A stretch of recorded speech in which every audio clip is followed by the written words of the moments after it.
tardes, mi nombre es Paula Negrete y voy a exponer sujetos, actos procesales y litisconsorcio.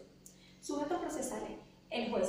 El juez es la autoridad pública que sirve en un tribunal de justicia y que se encuentra investido de la potestad jurisdiccional para aplicar la ley y las normas jurídicas. Competencias subjetivas. Inhibición. Es la abstención voluntaria del juez, del fiscal del Ministerio Público o de cualquier otro funcionario o auxiliar de intervenir en un determinado juicio. Recusación. Se pretende que un funcionario judicial no siga conociendo una controversia por estar incurso en causa legal invocada por la parte. El secretario. El secretario realiza actos conjuntamente con el juez, como también lo realiza él solo en representación del tribunal. Actos con el juez. Artículo 104. El secretario actuará con el juez y suscribirá con él todos los actos, resoluciones y sentencias.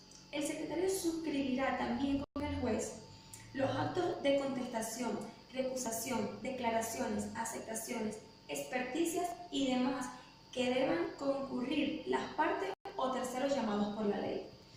Artículo 105. El secretario escribirá en el expediente los actos del tribunal, bajo el dictado o instrucciones del juez.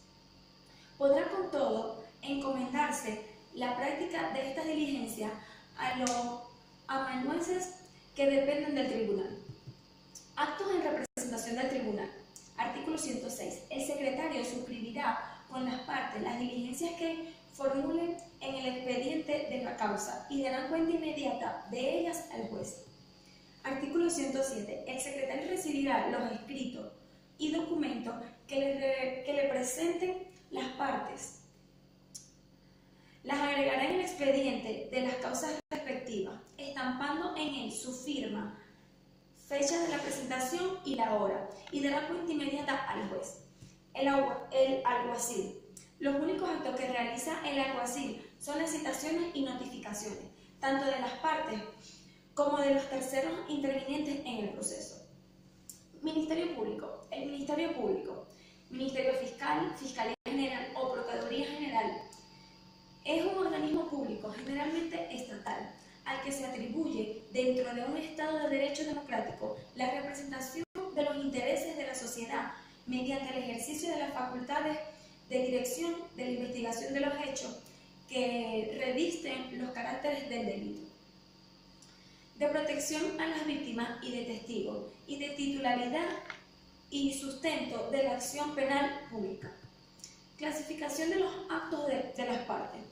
El doctor José Ángel Balsam comenta que los actos de las partes son denominados de esta forma en virtud de la persona que los realiza. Así, entre otros actos, las partes realizan los siguientes: impulso procesal, actos de defensa, actos de pruebas, actos de impugnación, también denominados recursos, que pueden ser ordinarios y extraordinarios.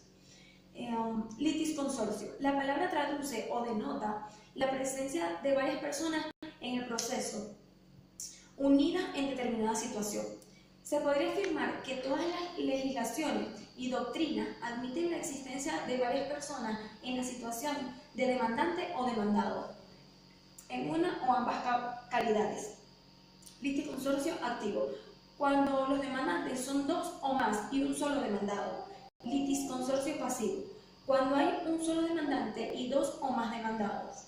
Litisconsorcio facultativo. Es el que surge por voluntad espontánea de las partes y acarrea como consecuencia una pluralidad de acciones, o mejor, una acumulación subjetiva. Litisconsorcio forzoso. Es aquel que se caracteriza por la pluralidad de las partes sobre una misma relación sustancial, en el ejercicio también de una sola pretensión. En este caso, solo se perfecciona la relación jurídica procesal si todos los litisconsortes comparecen, es decir, interponen demanda judicial, o si todos los litisconsortes son emplazados, salvo disposiciones legales en contrario. Intervención de tercero. En un proceso tenemos esencialmente dos partes, demandante y demandado. Cada uno de ellos va a hacer valer de alguna forma su punto de vista sobre el fondo del litigio. El demandante sostiene su posición y el demandado lo suyo. Generalmente son posiciones contrarias, salvo los casos de un convenimiento. Pero existe la posibilidad de que el legislador incluya a terceras personas, quienes inicialmente no son parte del proceso, pero pueden posteriormente hacerse parte de la misma. Intervención de terceros vía principal.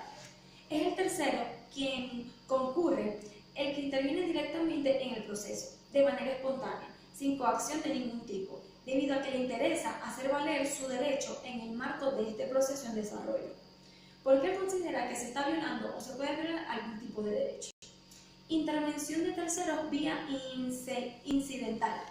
Es el caso típico de la edición, ya que el tercero no concurre de manera voluntaria, sino que el tribunal le hace un llamamiento para que tú concurras. Actos procesales. Los actos procesales son aquellos emanados de las partes, de los agentes de la jurisdicción o aún de terceros ligados al proceso, susceptibles de crear, modificar o extinguir efectos procesales. Hecho jurídico. Es todo suceso o acontecimiento vinculado al derecho, y de allí que se distingan los derechos naturales de los realizados por la voluntad del hombre. El hecho es casi siempre obra de un tercero o de la naturaleza, y se distingue por su característica involuntaria e irresistible por las partes. Hecho procesal. Es un hecho voluntario lícito que tiene por efecto directo e inmediato a la Constitución el desenvolvimiento o la conclusión del proceso, sea que procedan de las partes o de sus auxiliares, del órgano judicial o de sus auxiliares o de terceros vinculados con aquel. Acto jurídico. Es la manifestación externa de un pensamiento y lógicamente se realiza con la intervención de la voluntad del hombre. Acto procesal. El acto procesal es aquel que se vincula al nacimiento, desarrollo y extinción de una relación jurídica a través de la forma jurídicamente regulada por la ley, que es el proceso. Clasificación de los actos procesales. De acuerdo al doctor José Ángel Balsam, los actos procesales se clasifican de la siguiente forma. Clasificación objetiva es la más amplia y los distingue así. Actos constitutivos dan vida a la relación procesal y crean la expectativa de un bien. Actos extintivos extinguen la relación. Actos impeditivos imposibilitan que la acción jurídica tenga validez por falta de algún elemento. Clasificación subjetiva. Esta clasificación es más clara y más sencilla. Es la clasificación de Chiovenda, que lo clasifica así: actos de las partes, actos de los órganos jurisdiccionales y actos de tercero. Clasificación de la cátedra. De acuerdo al momento. Actos introductorios, actos de impulso procesal, actos probatorios. Los actos probatorios corresponden a las partes llevar al proceso toda aquella prueba de que quieran valerse en apoyo de sus respectivas posiciones dentro del proceso.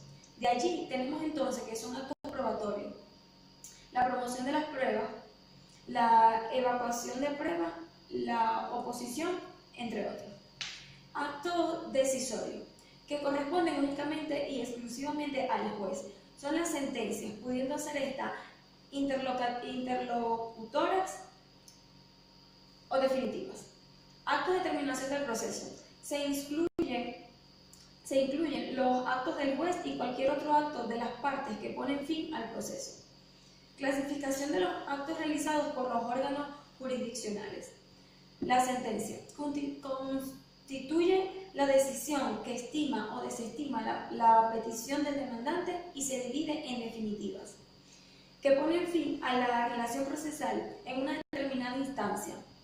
Interlocutoria, que solo recaen sobre una de ellas. Para hacer posible el curso del proceso, apartando estorbos e inconvenientes procesales. Igualmente, se incluye la sentencia de homologación en los casos de convenimiento, desistimiento y transacción que alcanza la cosa juzgada. Los autos son en el fondo sentencias interlocutorias, pero se diferencian de la sentencia en que solo resuelven cuestiones incidentales de menor importancia, sin sujetarse a los requisitos del artículo 243, es decir, la forma especial de la sentencia.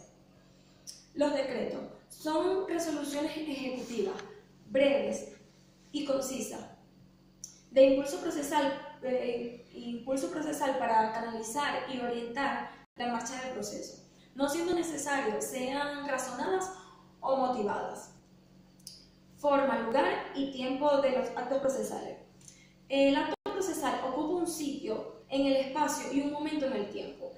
El lugar donde se opera la actividad procesal es a menudo fijo y se denomina sede.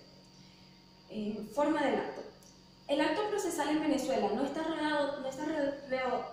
rodeado de fórmulas sacramentales, pero sí se ha establecido una forma ordenada para la realización de dichos actos, acordando oportunidades para cada uno de ellos.